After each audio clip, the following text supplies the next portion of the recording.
오늘 이 예배에 참여한 여러분들을 한 분 한 분을 진심으로 사랑하고 또 축복합니다. 예배 오시기를 잘하셨어요?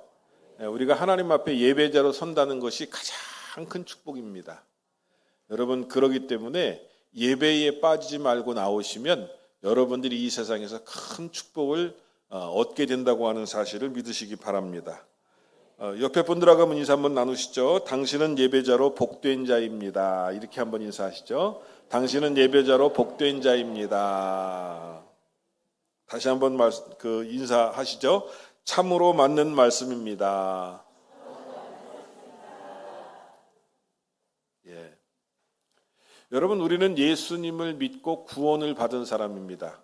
그런데 예수님께서 십자가에 달리셔서 물과 피를 다 쏟으시고 죽으시고 그 죽으심 때문에, 피 흘리심 때문에 우리가 죄에서부터 용서 받으신 거 여러분 믿습니까?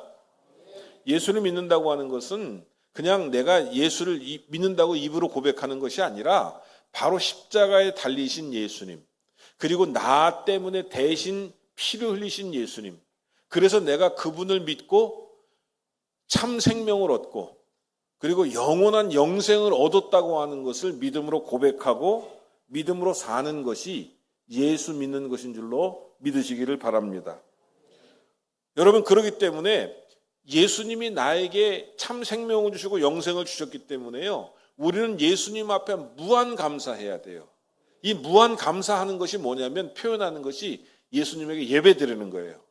예, 오늘도 찬양하고 기도로 예수님께 올려드리고 또 우리의 마음을 올려드리고 우리의 헌금을 올려드리고 이렇게 예배를 드리는 것을 통해서 하나님께서 영광을 거두시는 거예요. 좀 어려운 말이죠. 영광이라고 하는 말을 쉽게 표현하면 그거예요. 하나님을 기쁘시게 하는 거예요. 그래서 예배는요, 사람이 주체가 아니라 하나님께서 주체가 되시는 것이고요, 내가 하나님께 올려드리는 거예요. 예수님께 올려드리는 거예요. 이 예배를 통해서 여러분, 우리는 어떤 축복을 받느냐면요, 마음의 기쁨과 평강 그리고 삶의 형통의 축복을 받는 거예요. 그래서 여러분, 예배에 나오신 여러분들이야말로 진정한 복된 자다. 저는 늘 그렇게 여러분에게 말씀드리는 거예요. 할렐루야. 오늘 성경의 말씀은요, 도덕법인데 이 도덕법을 하나님이 주신 이유가 있어요. 여러분, 세상 사람들은요, 우리가 예수를 믿는다고 하면 어떤 눈으로 쳐다봅니까? 저 사람 뭔가 다르겠지. 예수 믿는다고 하니까 뭔가 좀 다른 걸 기대합니다. 그런데요, 예수 믿으면 뭔가 달라야 돼요. 왜 달라야 되냐면 하나님의 자녀이니까요. 하나님께서도요, 이 세상의 모든 사람을 창조하셨지만 하나님을 믿고 예수님을 믿는 사람은 뭔가 다르기를 원하셔요. 그 다르다고 하는 게 뭘까? 그것은 다른 것이 아니라 거룩함입니다. 거룩함. 한번 따라 하실까요? 거룩함. 거룩함이라고 하는 것은 뭐냐면 히브리어로 따지면 카다시라고 하는 단어를 씁니다. 그런데 이 카다시라고 하는 단어의 뜻이 몇 가지가 있는데 그 중에 한 가지가 어디로부터 분리하다. 죄송합니다. 영어를 써서 separate 한다. separate from. 다른 것하고 분리한다. 그 다음에 이 카다시라고 하는 용어는 경건하다, 깨끗하다 라고 하는 그런 용어인 줄로 믿으시기를 바랍니다.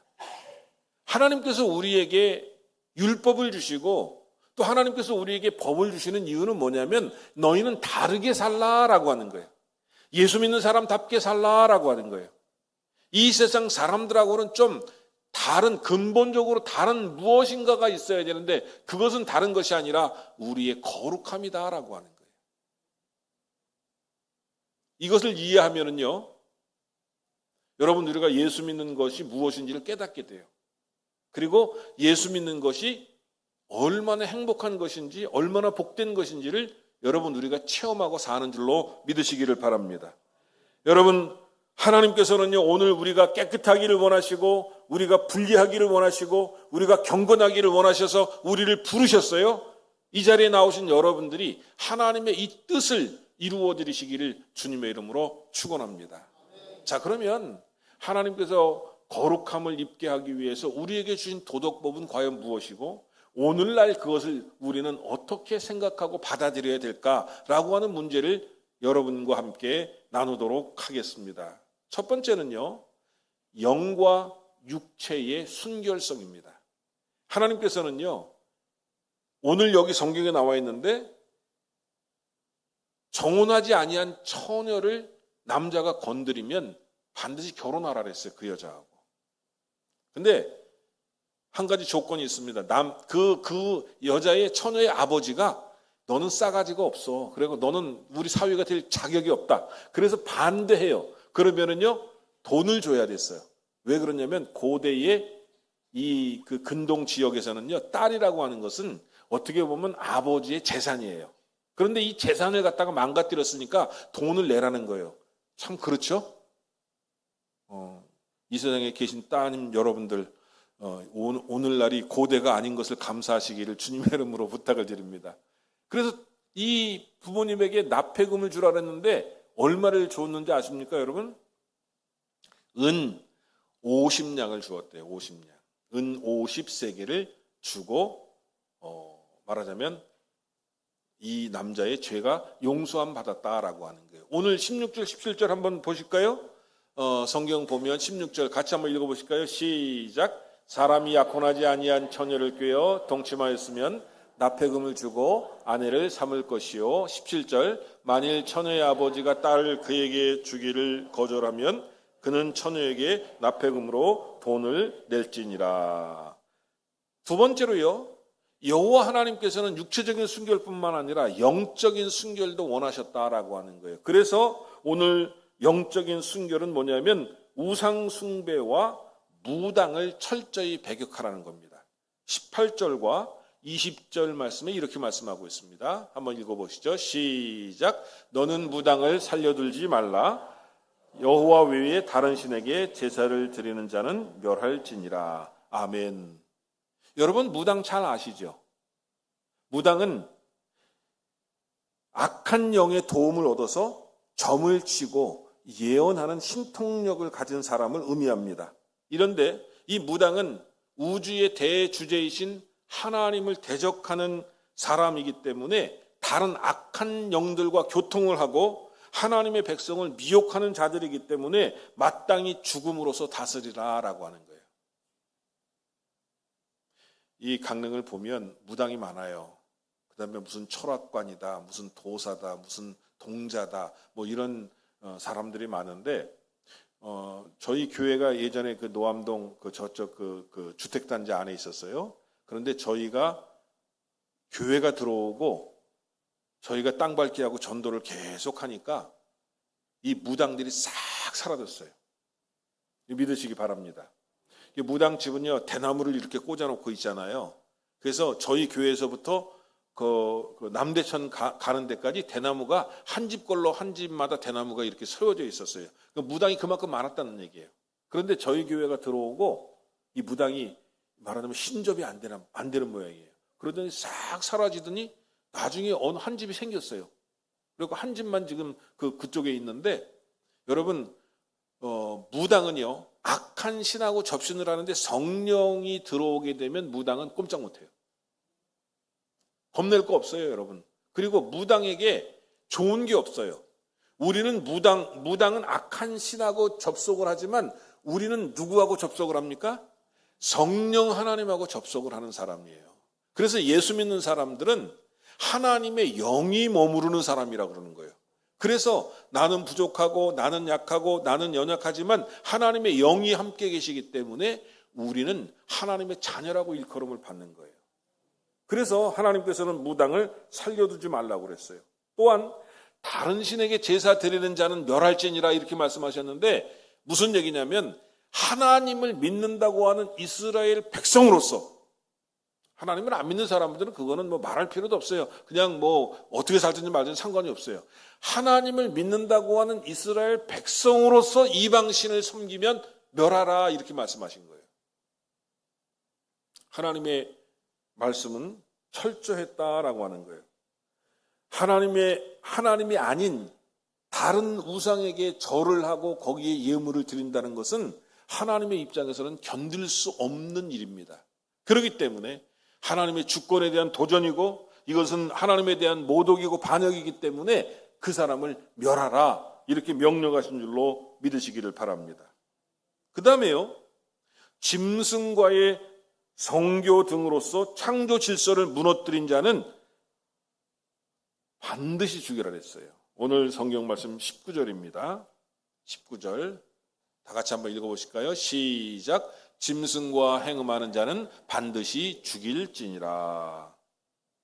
예, 반려견, 반려묘를 가지고 있는 것까지는 죄가 되지 않습니다. 저는 반려견, 반려묘가 있는 것을 현대인들은 반려견, 반려묘를 통해서 심리적인 안정도 갖게 되고 그리고 그걸 키움으로써 조금 더 이렇게 그 삶의 활력이 있게 된다고 하는 거 인정합니다. 하지만 짐승과 성행위를 하는 것은 하나님께서 반대하셨다라고 하는 거예요. 왜냐하면 만물의 영장으로서 인간의 존엄성을 격화시키기 때문입니다. 하나님의 창조 질서를 파괴하는 행위이기 때문에 그것은 하나님이 용납하지 않으셨다라고 하는 거예요. 그런데 여러분, 애굽에서 이 수간, 짐승과 성행위하는 것은 애굽의 우상 숭배를 할 때 가장 하이라이트가 되는 순간이 짐승하고 성교하는 거래요. 그러니까 하나님께서는요, 애굽의 가장 나쁜 풍속을 하지 말 것을 명령하신 것이죠. 자, 크게 두 번째로요, 하나님께서는 도덕법을 주셨는데 특별히 또 약자들에 대한 보호를 명령하신 줄로 믿으시기를 바랍니다. 하나님께서는요, 하나님과의 관계를 더욱 돈독하게 하기 위한 방법으로 어떻게 살아야 하는지에 대한 삶의 지침을 주고 계시는데 특별히 연약한 자들에 대한 보호를 말씀하셨습니다. 여러분, 연약한 자들은 누군가 이웃의 도움이 있어야 살 수 있습니다. 이런 사람들을 귀하게 여기라고 하는 말씀이 21절부터 27절까지 말씀하고 있는데요. 하나님께서는 경제적으로, 사회적으로 약한 자들을 돌보라고 명령하신 줄로 믿으시기를 바랍니다. 특별히요, 이방 나그네를 해하지 말라고 그렇게 말씀하고 있어요. 그리고 고아나 과부를 해롭게 하지 말라고 말씀하고 있는데 21절, 22절의 말씀에서 그것을 말씀하고 있어요. 우리 다 같이 한번 읽어보실까요? 시작. 너는 이방 나그네를 압제하지 말며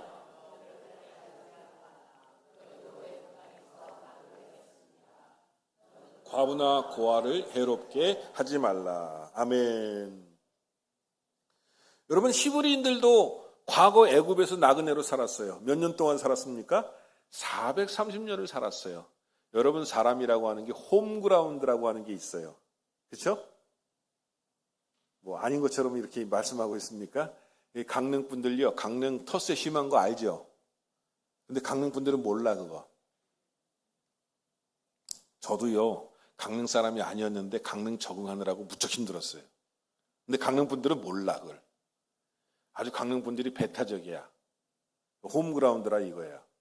강릉은 프라이드가 있어요. 무슨 얘기냐면 그 율곡 2가 탄생한 지역이다 이거예요. 문화적으로 뛰어납니다.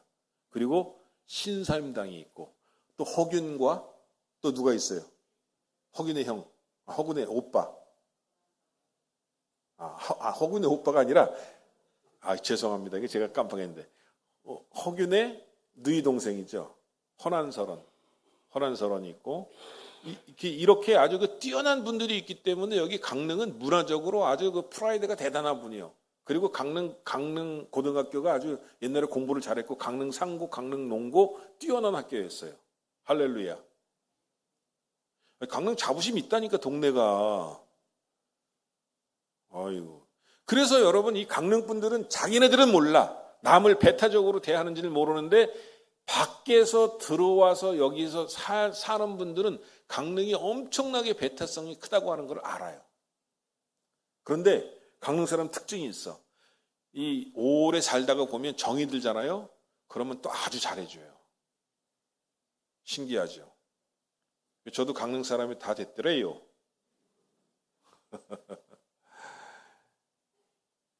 강릉에 와서 처음에 알아듣지 못한 말은 마카라는 말을 못 알아듣어요. 마카커피, 그래서 모카커피인 줄 알았어요. 근데 그게 우리 everyone 모두 all 우리 모두 함께라고 하는 뜻이더만요. 마카라는 게. 그래갖고 그때서야 이제 깨달으니까 그거를 알면 이제 강릉 사람이 한 반쯤 된 거예요. 할렐루야. 그런데 홈그라운드에서는 누구든지 외지에서 온 사람들을 배격하고 그 사람들을 홀대하고 그리고 그 사람들을 막대하게 되어 있어요. 사람이라고 하는 게 그래요. 그런데 하나님께서 뭐라고 말씀하셨습니까? 외국인들에게 해하지 말고 그들을 학대하지 말아라. 여러분, 오늘날 우리 대한민국에는요, 많은 외국인들이 와서 노동을 합니다. 우리가 기억해야 할 이 율법은 뭐냐면 중국 사람들, 그 다음에 캄보디아, 베트남, 라오스 이런 데서 외국에서 와서 우리나라에서 일하는 분들 학대하지 마세요. 귀하게 여기세요. 아멘은 안 하시는 거 보니까 학대하시겠다는 말인 것 같은데 다시 한번 제가 여쭙니다. 그 외국에 와서 일하시는 분들, 농업을 이야기하고 건축업 일을 하고 여러 가지 일을 하는데 그분들을 존귀하게 여겨야 합니다. 할렐루야. 압제하지 말고 학대하지 말라고 말씀하셨어요. 이것이 하나님의 뜻입니다. 이것이 하나님의 명령입니다. 그렇기 때문에 우리는 그 말씀을 순종해야 돼요. 할렐루야. 그 다음에요, 고아나 과부를 해치지 말라고 그랬습니다. 여러분, 이 고아와 과부는요, 사회적 약자의 가장 근본적인 분들이 바로 고아와 과부인 줄로 믿으시기를 바랍니다. 하나님께서는요, 이 고아와 과부의 그 말을 안 들으면은요, 하나님께서는 무서운 징계를 내리시겠다고 약속하셨어요. 그게 몇 절에 있습니까? 23절, 24절에 있는데 한번 보시기 바랍니다. 시작. 내가 만일 그들을 해롭게 함으로 그들이 내게 부르짖으면 내가 반드시 그 부르짖음을 들으리라. 나의 노가 맹렬함으로 내가 칼로 너희를 죽이리니 너희의 아내는 과부가 되고 너희 자녀는 고아가 되리라. 고아와 과부를 멸시하는 그 사회는요, 하나님께서 외적으로부터 전쟁을 일으키게 하셔서 남편을 죽이고 그 부인은 과부가 되게 하고 그 자식은 고아가 되게 하겠다. 이거 무서운 말씀이에요. 제가 지난주에 저희 둘째 아드님 김준영 전사님이 휴가를 와갖고 아주 행복한 시간을 지냈습니다. 그런데 아이를 봐줬어요. 하솜이 손녀딸을 봐주는데 그 두 내외가 전사님 내외가 밖에 나가고 우리 두 내외가 이제 손녀딸을 보는 거예요. 근데 잘 놀았어. 잘 놀았는데 이 손녀딸이 졸린 거예요. 졸린데 꼭 잠을 잘 때는 젖꼭지를 물고 엄마 젖꼭지를 물고 엄마 품 안에서 이렇게 자는 게 평상시의 일이었다고 그래요. 그러니까 졸리니까 어떻게 해요? 엄마가 없잖아. 엄마가 없으니까 그 다음에 애는 뭐예요? 울기 시작하는 거야. 야, 울기 시작하는데 안아보고 업어주고 장난감 갖다가 대령하고 아무리 해도 소용이 없어. 30분을 우는데 제 마음이 어떻겠어요? 마음이 찢어지게 아파요. 야, 이 손녀딸이 우니까 그냥 눈물 흘리면서 막 엉엉대고 막 우는데 어떻게 할 수가 없어. 뭐 방법이 없어요.